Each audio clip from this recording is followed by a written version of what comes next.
یا بہت بری طرح سے وہ کیمپوں میں، آج تک کیمپوں میں رہ رہے ہیں.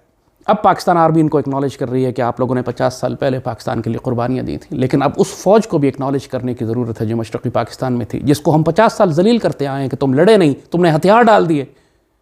اس سے زیادہ بڑا ظلم ہو کوئی نہیں سکتا کہ ہم اپنے سرفروش اور جانثار بیٹوں کو اس طرح ذلیل کریں جنہوں نے پاکستان کے دفاع کی خاطر سب کچھ قربان کر دیا. اپنے جتنی فیملیز تک ذبح ہو گئی، جن کے افسروں اور جوانوں کی فیملیز مشرقی پاکستان میں تھی، وہ بنگالی افسروں کے ہاتھوں، مکتی بانی کے ہاتھوں ذبح ہوئی. ایسے ایسے ناقابل یقین واقعات ہیں مشرقی پاکستان کے. ایک کیپٹن تھا، میں اس کا نام بھول رہا ہوں، سمیار جنگ کر کے اس کے نام کے آخر میں آتا تھا. اس کو اس کے کمانڈنگ آفسر نے کہا کہ تم نے دشمن کا ایڈوانس روکنا ہے 7 سپاہیوں کے ساتھ، 7 جوانوں کے ساتھ جا کے اس نے سڑک کے اوپر اسکریننگ پوزیشن لگا لی کہ دشمن کو میں نے آگے نہیں آنے دینا، آگے دشمن کا پورا بریگیڈ آ رہا ہے. اس افسر کو، وہ جو وہاں شہید ہوا ہے، ہمیں تو پتہ ہی نہیں چلا کہ اس کے ساتھ ہوا کیا. وہ تو بھارتی فوج کے افسر نے بعد میں آ کے بتایا کہ ہمارے پورے ایڈوانس کو اس نے پورے دن روکے رکھا، اور شام کو جب ہم اس کے بنکر میں پہنچے ہیں تو وہاں ہمیں ایک شخص ملا جس کا آدھا دھڑ کٹ کے الگ ہو چکا تھا.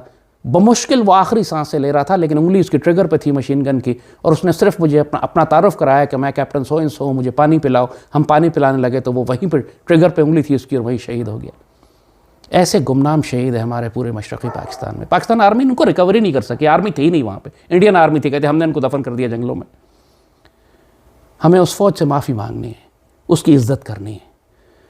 50 سال ہو گئے، اب وہ نوجوان افسر اس وقت آج 80-90 سال ان کی عمریں ہو چکی ہیں. It's time that we respect them. ہم نے بہت بے عزت کیا اپنی اس فوج کو، پہلے ابینڈن کر دیا، پھر ان کو بھارتی جیلوں میں چھوڑ دیا، اور جب ہمارے پاس اتنے موقع تھے ان کو پاکستان لانے کے، بھٹو کی ضلالت نے ان سب کو ضائع کیا. جان کے ضائع نہیں کیا، بلکہ جان کے اس کی سازش یہی تھی.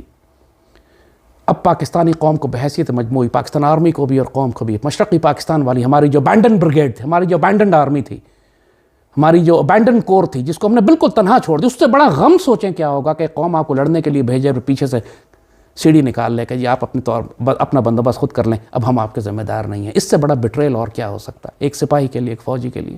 جس قوم کے لیے لڑا ہے وہ قوم اس سے ماننے سے انکار کر دے، اس کو مدد بھیجنے سے انکار کر دے. اللہ پاکستان کا حامی و ناصر ہو. ہم بہت بڑی بڑی تاریخی غلطیاں کر چکے ہیں، اور اس سے بڑی غلطی یہ ہے کہ اس تاریخ کو چھپا دیا ہم نے، اپنے آنے والی نسلوں کو بتایا نہیں کہ ہم کتنے بڑے بلنڈرز کر چکے ہیں.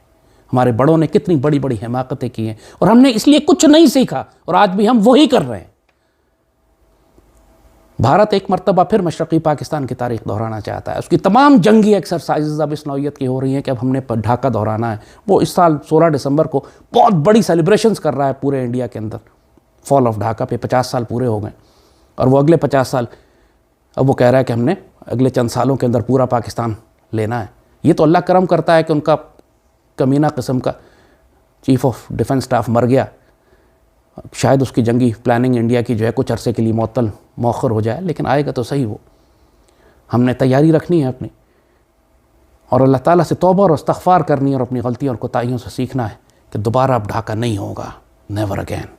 اور اب ڈھاکہ کے بدلے ہم انشاءاللہ دہلی لیں گے. اللہ پاکستان کا حامی و ناصر ہو. پاکستان زندہ باد.